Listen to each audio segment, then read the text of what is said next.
guys, welcome back to the channel. I'm Callie, and today I am going to be talking about House of Sky and Breath. There will be spoilers for the first book. I got this book the day it came out, and I tried to vlog because I did read this the day after it came out. That's what I did. I just read the entire book in that day. It started at like 8 in the morning, and I finally finished it at like 11 o'clock at night.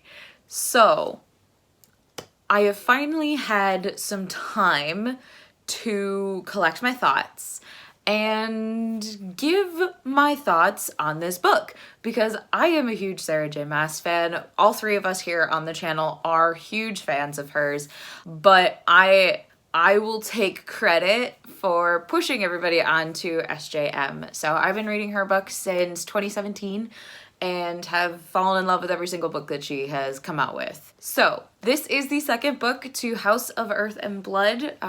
So this whole series follows two characters. We have Bryce, who is a half fae, half human girl, essentially a party girl. And then we have Hunt, who is an angel, but he is also a slave.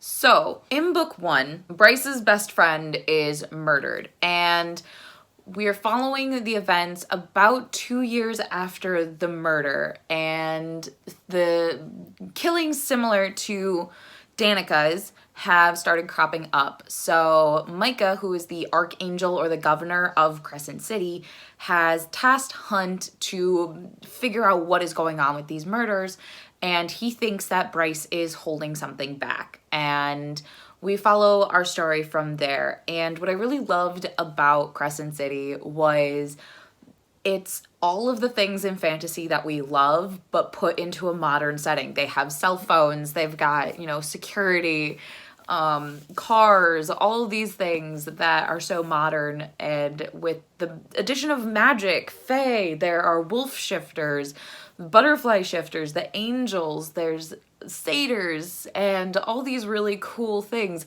I like to equate it to a fantasy version of Zootopia. I really enjoyed book one. I loved it. I cried. I did a reread of it recently, and I fell even more in love. There were so many things that I missed in the first book that I just didn't catch the first time, and SJM is really good at doing those kinds of things. So after the events of Crescent City 1, so now the city has to rebuild, essentially, and which is fine. They had demons coming through gates, and really the main question a lot of people had is, how is the city going to rebuild, and how are Hunt and Bryce going to deal with their feelings? And what I liked about the introduction to this book is they have decided that they know that they kind of came together and fell for each other in the worst of circumstances. Everything was so intense, everything was so fast-paced, so they both agree to wait before they decide to pursue a relationship. They are still living together at the beginning of this book, but they are mainly just flirting. And even the flirting was so much fun in the beginning of this book. They were just quips back and forth the entire time. This book was so funny.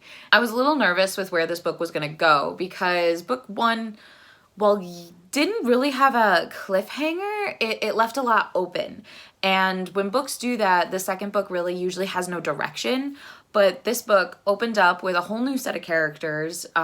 We did go back to Bryce and Hunt eventually, but with this new set of characters, we had a clear direction as to where the story was going to go. I really liked where the story went. It didn't bog down anything. We still got plenty of Bryce and Rune and Therion. We got a lot more of Therion in this book than I initially anticipated, so that was exciting. And definitely a lot more Rune in this, and I've loved Rune since book one. He is Bryce's half-brother, who is the prince, the son of the Autumn King, and he's just a fantastic character. He is just the rebel prince trope to a T, and he does it by having just tattoos all over his body, half of his head shaved, piercings all over, and it's so good I love Rune. He's just so great. But I think the shining moment for this was Bryce and Hunt within this entire story.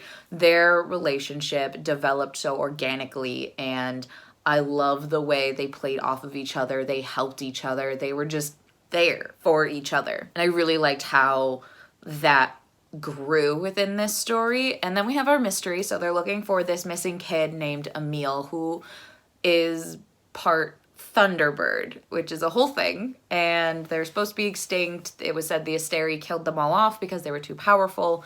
They're trying to find this kid. While trying to find this kid, we're starting to get bits and pieces of the Asteri, who the Asteri are essentially the overlords of this entire world. And the Asteri are a weird thing because we know so little. All we know is that 15,000 years ago, the Asteri came, conquered. It's been that way ever since. That's all we know. And I think that lack of information makes them truly terrifying because we don't know their kinds of magic. All we know is that there was 7 of them. Now there's 6, and there's no 7th one because one of the princes of hell, he is the prince of the pit, ate the 7th one. So he's called the Star Eater.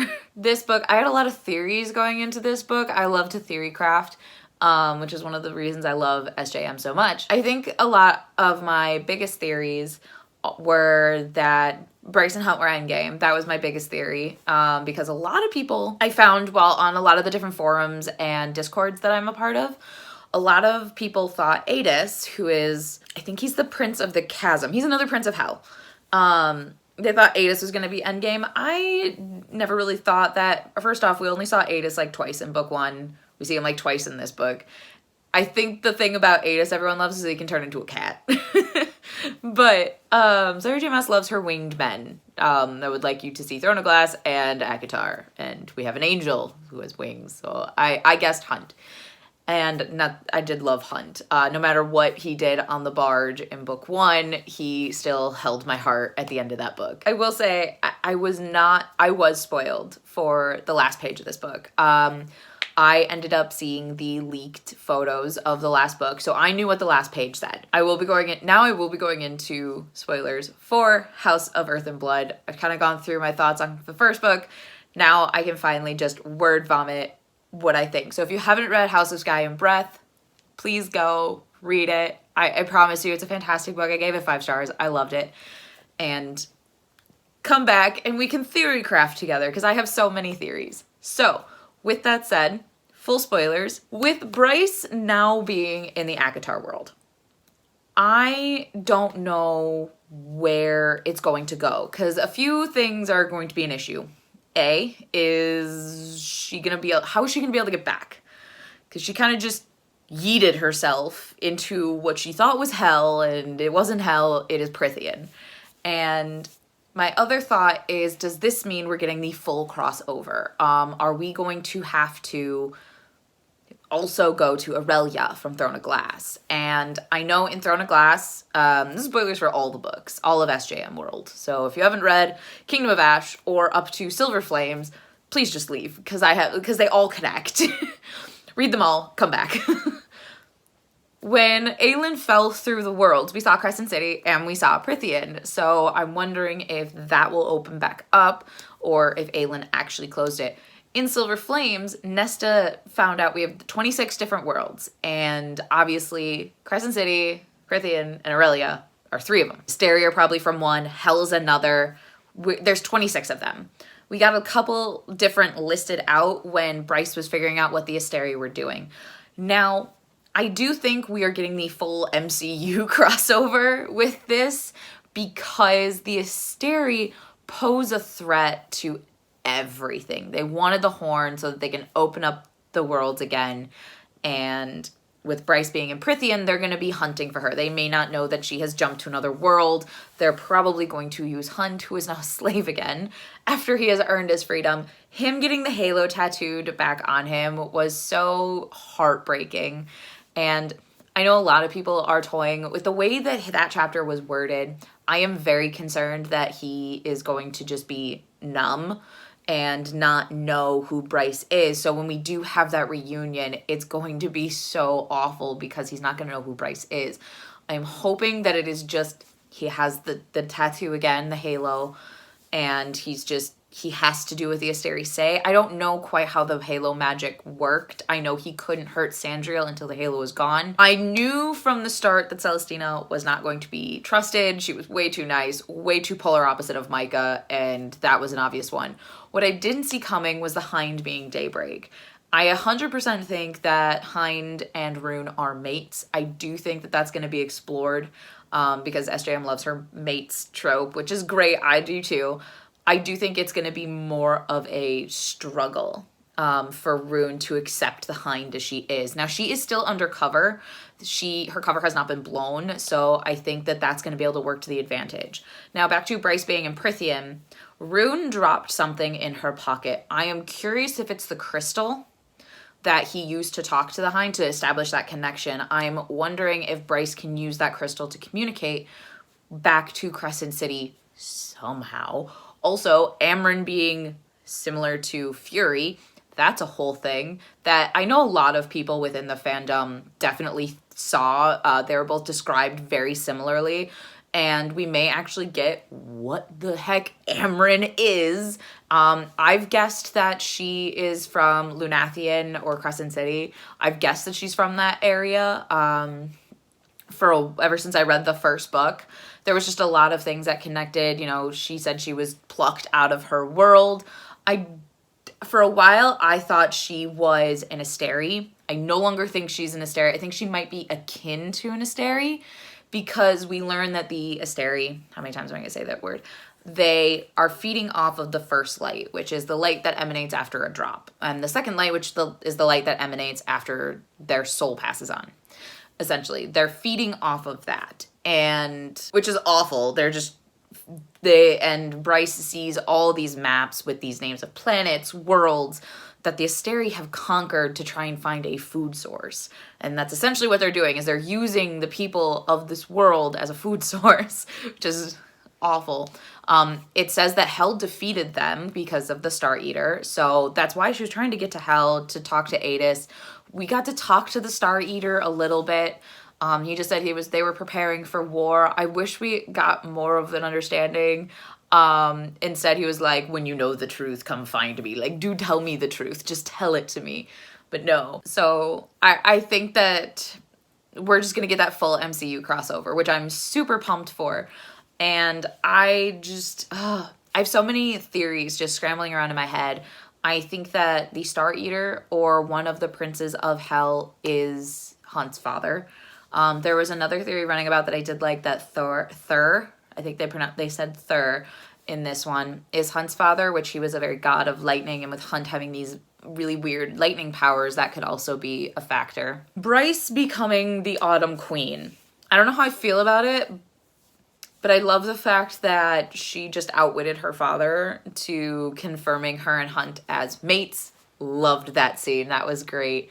Because that got the approval from the Asteri, which means that he could no longer force her to marry Cormac, which actually I will say Cormac grew on me the entire book. He grew on me. I can't tell if he's dead or not. I will say that the climax was, while intense and shocking, it wasn't as heart-wrenching. Honestly, the most heart-wrenching part was Hunt's goodbye and Hunt getting the halo tattooed.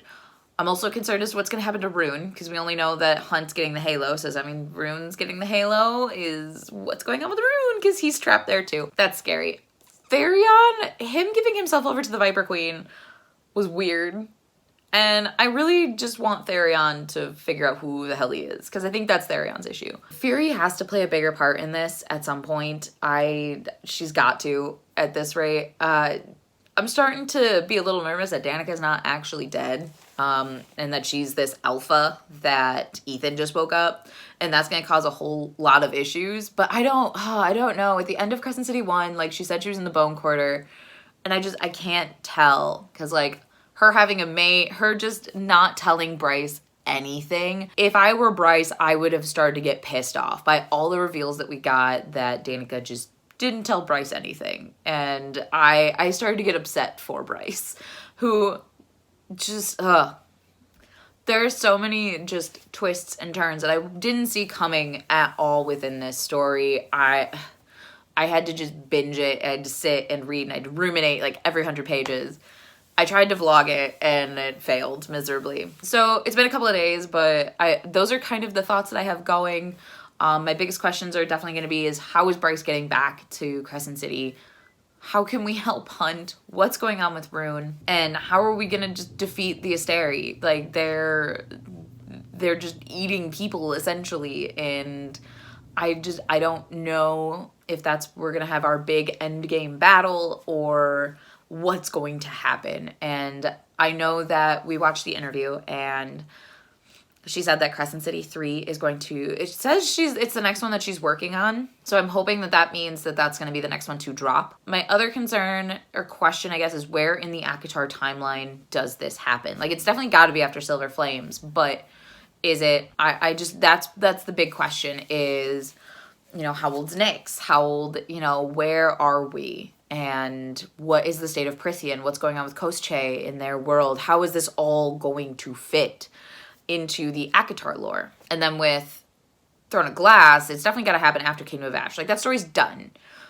But the fact that she's opened this door to just Prithian means that another door can open and we can have these 3 badass ladies, queens, essentially, in their own rights, just kick their ass. But with Aelin not having the magic that she used to, that could be an issue. But we still have Rowan and we have Fenris and we have all of these people in Throne of Glass who are just so powerful. And, you know, or maybe when they open the Throne of Glass, maybe it's Aelin's child who has inherited her fire abilities. Like, there's so much possibility. And I think that's what everyone's got so excited about with this book is there's just so much possibility. This opens so many doors and windows. Literally everything is open. And with that ending, we're not sure which way to look, where to go. I loved this book. It was fantastic, and I'm really excited to see where the story goes. I'm hoping we get some information in the next couple of months. Usually she announces her book's title. Usually it's the title first with the release date in May or June, and then we get cover and then later synopsis. So I'm hoping next winter or next February, but with her taking maternity leave because she hid a pregnancy from everybody, which was so out of the blue, but really cool. My guess would be summer or fall of 23 is when we will be getting the next book, which my prediction for the title is going to be House of Flame and Shadow because I don't think Many Waters fits. I'm also curious if this is going to be stretched to 4 books instead of the 3 that she keeps saying is slated. So there's a lot up in the air, and I'm really excited to see what people start to theory craft with this. These are just a couple of my theories. I'm super excited for the fan art, and that's gonna be it for today's video. Please like, comment, and subscribe to our channel. We post every Tuesday, Thursday, with the occasional Sunday, and I'll see you guys in our next video.